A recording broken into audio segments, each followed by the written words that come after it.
Jesus was still speaking when a crowd arrived, led by Judas, one of the 12 disciples. He came up to Jesus to kiss him. But Jesus said, "Judas, is it with a kiss that you betray the Son of Man?"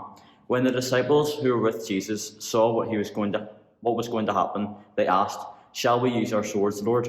And one of them struck the high priest's slave and cut off his right ear. But Jesus said, "Enough of this." He touched the man's ear and healed him. Then Jesus said to the chief priest and the officer of the temple guard and the elders who had come there to get him, "Did you have to come with swords and clubs as though I were an outlaw? I was with you in the temple every day, and you did not try to arrest me. But this is your odd act when the power of darkness rules."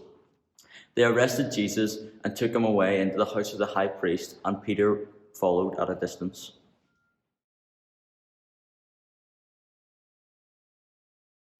Yesterday, we saw Jesus returning to his capital city, Jerusalem.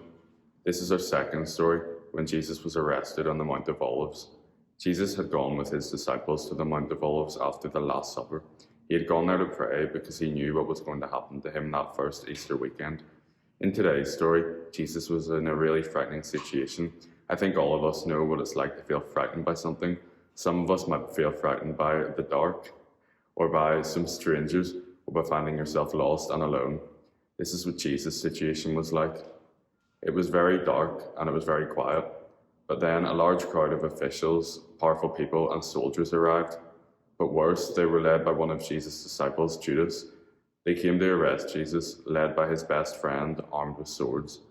Jesus' disciples wanted to fight. They asked, "Lord, shall we use our swords to fight them?" In that moment, I wonder what you would do.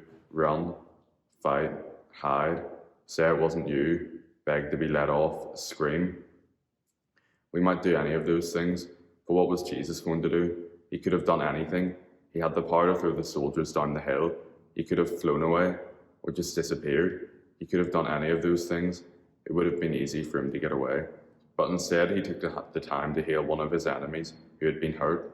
He told his disciples to put away their swords, and he explained to the crowd of his enemies why they had come that night. They were afraid of his supporters, and worse than that, they were working for the devil. Then he let them arrest him and take him away. He wasn't surprised. He wasn't afraid. He wasn't worried. He was kind. He told the truth. He didn't fight back. At some point, all of us will feel afraid, even the adults. Things happen that we can't control, things that we don't like. Sometimes we even see evil things happening. When that happens, we need to remember Jesus in this story. He is not afraid. He is not worried. He is not surprised. He is in control. He is kind. He will win. And if you're a Christian, he is with you right there. You can trust him.